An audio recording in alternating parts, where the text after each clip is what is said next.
अस्सलाम वालेकुम स्टूडेंट्स। आज हम चैप्टर नंबर 2 स्टार्ट करेंगे जिसका नेम है एटॉमिक स्ट्रक्चर, जिसमें हम स्ट्रक्चर ऑफ एटम्स को डिस्कस करेंगे डिटेल के साथ। तो चलिए शुरू करते हैं फर्स्ट टॉपिक से।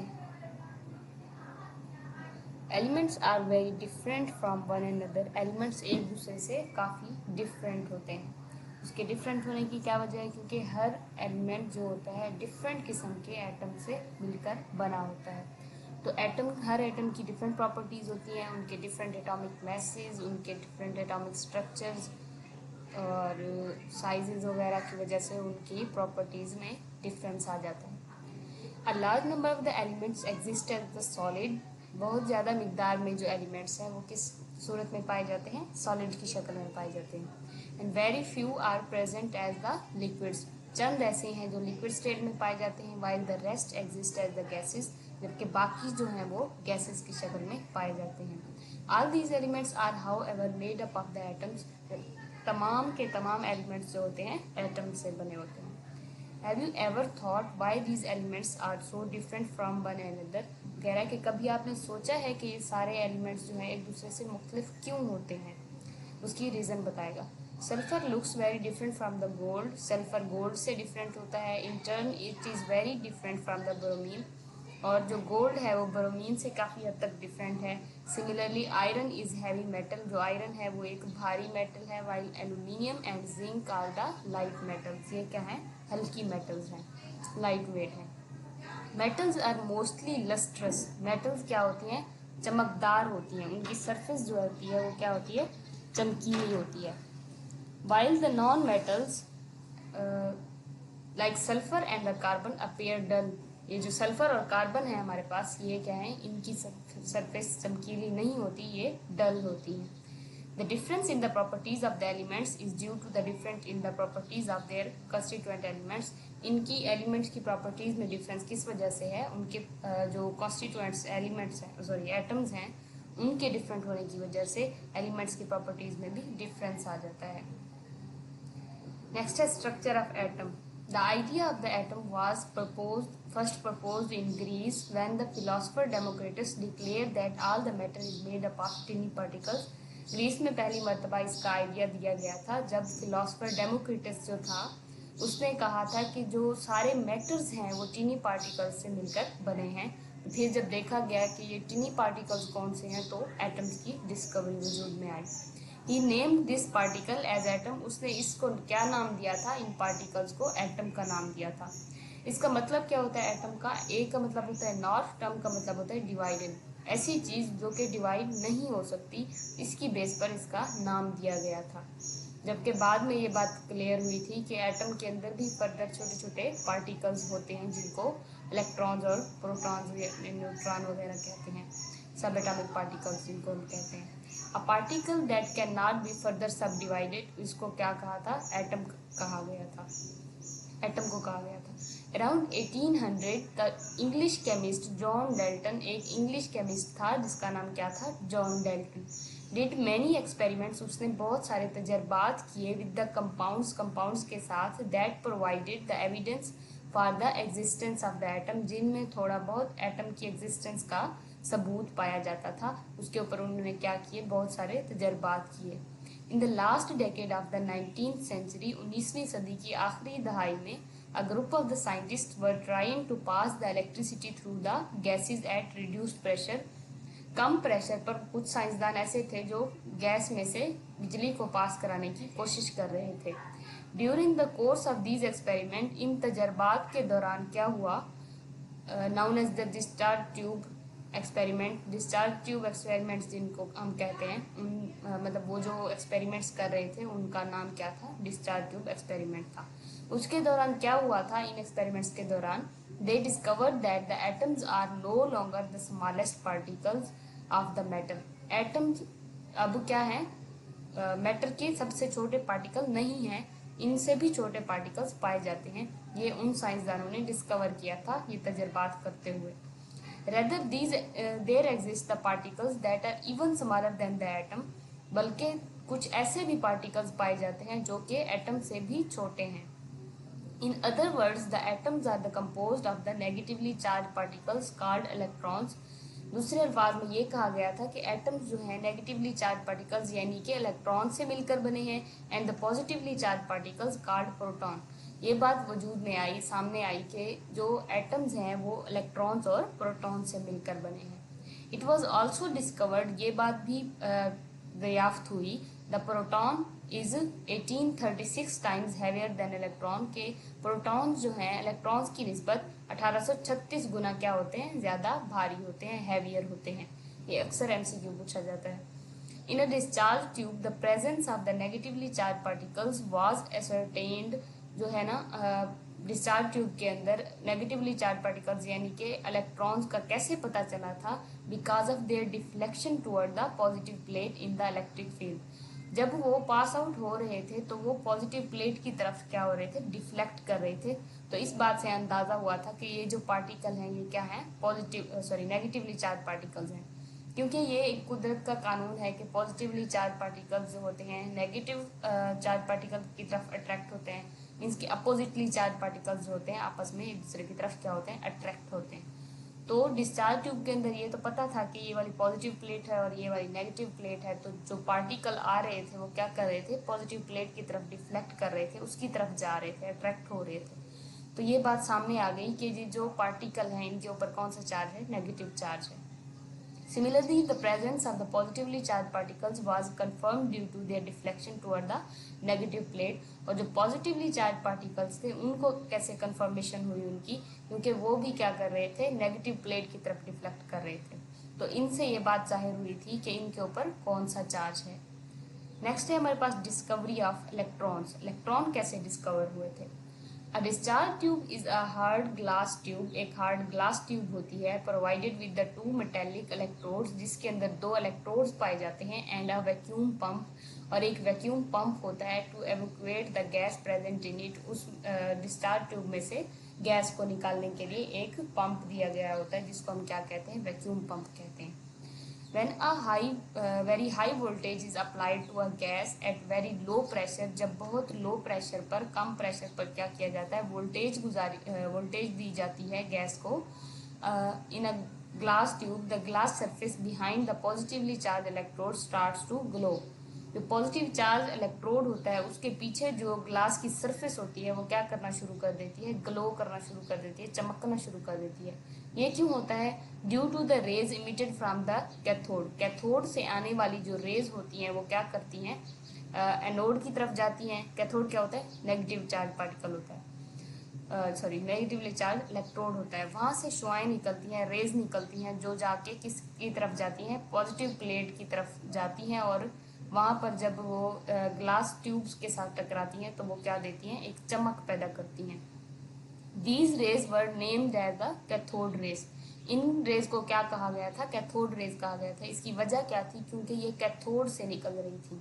कैथोड के ऊपर नेगेटिव चार्ज होता है, ये बात ध्यान में रखनी है, और इनमें से नेगेटिवली चार्ज रेज निकल रही थी। इन 1897 में अब British physicist Joseph John Thomson, J Thomson जिसको हम कहते हैं, studied the properties of the cathode rays by passing them through the oppositely charged electric plates. उसने क्या किया था, कैथोड रेज की प्रॉपर्टीज को स्टडी किया था, उनको अपोजिटली चार्ज इलेक्ट्रिक प्लेट्स में से गुजार कर। मतलब एक उसने पॉजिटिव इलेक्ट्रिक प्लेट रखी थी और दूसरी क्या थी, नेगेटिव इलेक्ट्रिक प्लेट्स रखी थी, और उसमें से इन रेज को गुजारा था ये देखने के लिए कि इनकी क्या प्रॉपर्टीज हैं, इनके ऊपर चार्ज कौन सा है, ये किस तरह के बिहेवियर शो करती हैं। इट वॉज ऑब्जर्व्ड, ये देखा गया था, that cathode rays bent toward the positively charge plate. ये देखा गया कि ये क्या कर रही थी, पॉजिटिवली चार्ज प्लेट जो थी उसकी तरफ डिफ्लेक्ट कर रही थी, उसकी तरफ अट्रैक्ट हो रही थी, शोइंग दैट, ये बात जाहिर करते हुए, that they were negatively charge particles, के उनके ऊपर क्या था, नेगेटिव चार्ज था। Thomson also installed 2 magnets on either side of the discharge tube. उसने क्या किया था, ये देखो यहाँ पे क्या किए थे, 2 मैग्नेट भी रखे थे डिस्चार्ज ट्यूब की दोनों तरफ। फिर क्या हुआ, Thomson he notice that the cathode rays were also diverted by the magnetic field. उसने ये भी देखा था कि मैग्नेटिक फील्ड में से भी वो क्या कर रही थी, डाइवर्ट कर रही थी। Thomson use the finding of his experiment to calculate the mass to charge ratio of the cathode rays. उसने mass to charge ratio करने फाइंड आउट करने के लिए उस तजर्बे को इस्तेमाल किया था, which finally proved, जिसने ये बात जाहिर कर दी, that the cathode rays are in fact negatively charged particles. उसने इस तजर्बे ने ये बात बाद में जाहिर कर दी कि जो कैथोड रेज हैं ये क्या हैं, वाकई में नेगेटिव चार्ज पार्टिकल्स हैं. These particles were later named as electrons. इनको बाद में इलेक्ट्रॉन्स का नेम दिया गया था. It was also shown that the electrons are subatomic particles of all the elements. ये बात फिर वाज़ेह हो गई कि जो इलेक्ट्रॉन्स हैं वो क्या हैं, सब एटॉमिक पार्टिकल्स हैं, जिनके एटम के मज़ीद छोटे हिस्से हैं ऑफ ऑल एलिमेंट्स, जो कि तमाम एलिमेंट्स में पाए जाते हैं. ये थी हमारे पास इलेक्ट्रॉन्स की डिस्कवरी, जो किसने की थी, जे थॉमसन ने की थी. नेक्स्ट हमारे पास है डिस्कवरी ऑफ प्रोटॉन. प्रोटॉन को कैसे डिस्कवर किया गया, आइए ये भी देखते हैं. The presence of positively charged particles in an atom had been first observed by the E. Goldstein in 1886. 1886 के अंदर एक साइंसदान था जिसका नाम क्या था, ई गोल्डस्टाइन. उसने इसको डिस्कवर किया था. It was based on the concept that the atoms are electrically neutral, having same number of the positive and negative charges. ये बात कही गई थी कि जो एटम है वो हमारे पास न्यूट्रल हैं, उसके अंदर क्या होते हैं, पॉजिटिव और नेगेटिव चार्जेस सेम होते हैं, उनकी तादाद सेम होती है. तो इसी की वजह से वो क्या है, न्यूट्रल हैं, उनके ऊपर कोई चार्ज नहीं है. जितना नेगेटिव चार्ज है उतना ही पॉजिटिव चार्ज है, तो वो आपस में न्यूट्रलाइज हो जाते हैं. He performed a series of the experiment with a gas discharge tube. उसने बहुत सारे तजर्बात किए एक गैस डिस्चार्ज ट्यूब से. Having a perforated cathode, जिसका कैथोड क्या था, उसके अंदर सुराख थे. परफोरेटेड का मतलब होता है उसके अंदर सुराख होना. ये देखो आपको ये नजर आ रहा होगा, इसके अंदर कई छोटे छोटे क्या हैं, सुराख हैं. A new type of rays were produced from the anode. Anode में से क्या हुई, नई किस्म की रेज निकली थी, which move toward the cathode, जो कि कैथोड की तरफ मूव कर रही थी, हरकत कर रही थी. क्या हुआ, पहले तजर्बे के अंदर जैसे पिछले जो डिस्कवरी ऑफ इलेक्ट्रॉन्स था उसमें हमने देखा, ये जो कैथोड था इसमें से क्या कर रही थी, रेज निकल रही थी जो जाके एनोड के ऊपर टकराती थी और उसके पीछे जो ग्लास ट्यूब थी उसके ऊपर टकराकर एक ग्लो पैदा कर रही थी. फिर ई गोल्डस्टाइन ने देखा कि ये ना सिर्फ ये हैं बल्कि कुछ ऐसी रेज भी हैं जो कि एनोड से निकल रही हैं, जिनके ऊपर नेगेटिव चार्ज है और वो क्या कर रही हैं, कैथोड की तरफ, पॉजिटिव चार्ज है जो कि कैथोड की तरफ हरकत कर मूव कर रही हैं. He called these new rays as canal rays. उसने इनको क्या कहा था, कैनाल रेज कहा था या फिर एनोड रेज कहा था.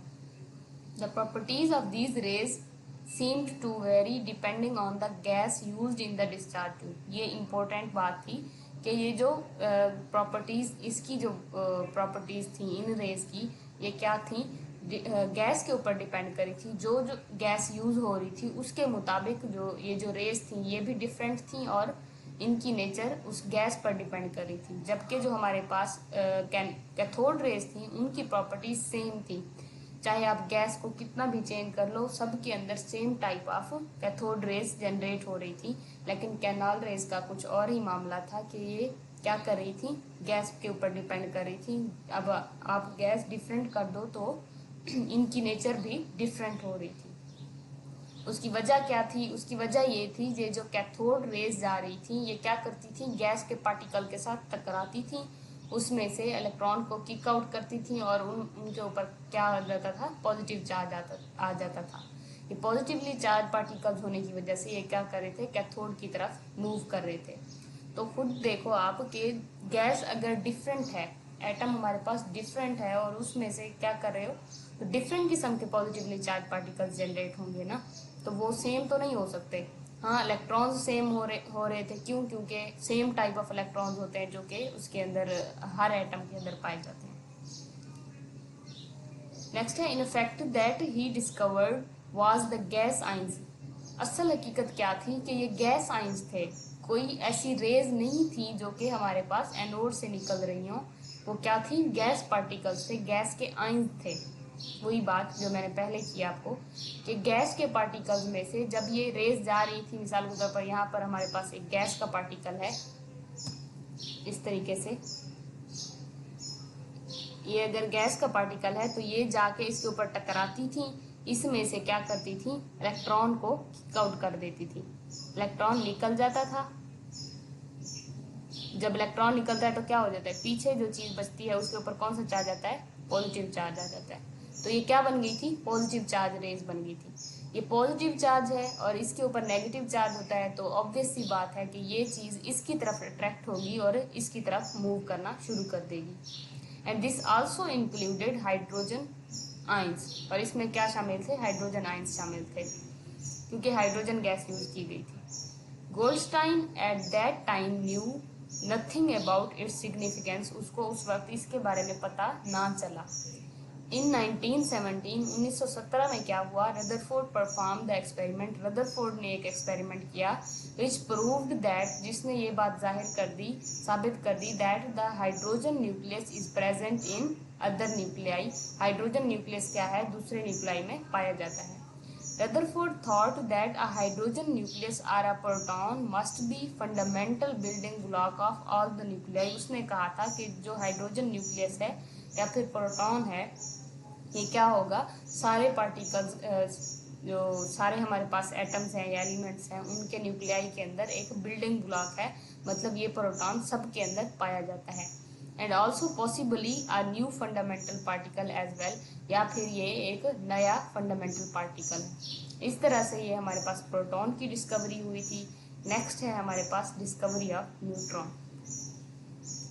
लेटर ऑन इन 1933 में क्या हुआ, another particle neutron was also discovered, neutron को भी डिस्कवर कर दिया गया था 1933 में, which is known to carry no charge, जिसके ऊपर कोई भी चार्ज नहीं था, जो कि न्यूट्रल था। The mass of the neutron is almost the same as that of proton, इसका जो मैस होता है वो क्या होता है, प्रोटॉन के मैस के तकरीबन बराबर होता है। These three particles, electrons, protons and neutrons were given the name fundamental particles। इन तीनों पार्टिकल्स को क्या नाम दिया गया था, फंडामेंटल पार्टिकल्स का नाम दिया गया था। And are shown to be present in all the atoms, और ये बात कही गई थी कि ये सारे सारे एटम्स के अंदर पाए जाते हैं, बिल्डिंग ब्लॉक्स ऑफ एटम्स हैं। Except the ordinary hydrogen which does not have a neutron, except एक हाइड्रोजन के जिसके अंदर क्या था, न्यूट्रॉन नहीं पाया जाता। जो फर्स्ट हमारे पास हाइड्रोजन है उसमें एक प्रोटॉन है और एक इलेक्ट्रॉन है, उसके अंदर कोई न्यूट्रॉन नहीं है। Irrespective of the fact that these atoms behave very different from one another, इस हकीकत से बालातर होकर के ये एटम्स जो हैं एक दूसरे से मुख्तलिफ हैं। It was however also shown, ये बात भी जाहिर कर दी गई, that the number of these particle is different in different atoms, कि इन पार्टिकल्स की जो तादाद है वो मुख्तलिफ एटम्स के अंदर क्या है, डिफरेंट है। इस बात की समझ आ गई होगी कि ये जो फंडामेंटल पार्टिकल्स थे ये सारे एटम्स के अंदर तो पाए जाते थे, लेकिन उनकी प्रॉपर्टीज क्यों डिफरेंट थी, मतलब उन एटम्स की प्रॉपर्टीज क्यों डिफरेंट थी, क्योंकि ये जो पार्टिकल्स हैं इनकी तादाद हर एक में वेरी कर रही थी, इनकी तादाद मैटर कर रही थी असल में इनकी अपनी प्रेजेंस के अलावा। ज़्यादा तादाद थी तो उसकी प्रॉपर्टीज़ कुछ और थी, डिफरेंट अमाउंट होने की वजह से उनकी प्रॉपर्टीज़ पर डिफरेंस आ रहा था। After the discovery of these particles, इन पार्टिकल्स की डिस्कवरी के बाद a very important question arose, एक बहुत बड़ा सवाल उठा, as to how these particles are arranged in a tiny place called atoms, कि एटम्स के अंदर किस तरह से पाए जाते हैं। क्योंकि आप खुद देखो कि एक एटम एक किसी भी चीज़ के अंदर एक पॉजिटिव चार्ज पार्टिकल भी पाए जाते थे और नेगेटिवली चार्ज पार्टिकल भी पाए जाते थे, उनके आपस में अट्रैक्शन होकर उनको तो ख़त्म हो जाना चाहिए। ये सारे सवाल दिमाग में आ रहे थे कि ये अपोजिट चार्ज एक ही चीज़ में कैसे रह रहे हैं, इनकी क्या अरेंजमेंट है। In other words, what is the structure of atom, मतलब क्या कि स्ट्रक्चर क्या है, किस तरह से अरेंज है एटम के अंदर, ये इसके बारे में सवाल उठाया गया। नेक्स्ट है डिस्कवरी ऑफ न्यूक्लियस। जब न्यूक्लियस की डिस्कवरी हुई तब जाके ये बात कंफर्म हो गई कि किस तरह से ये जो फंडामेंटल पार्टिकल्स हैं इसमें एटम्स में अरेंज हुए हैं।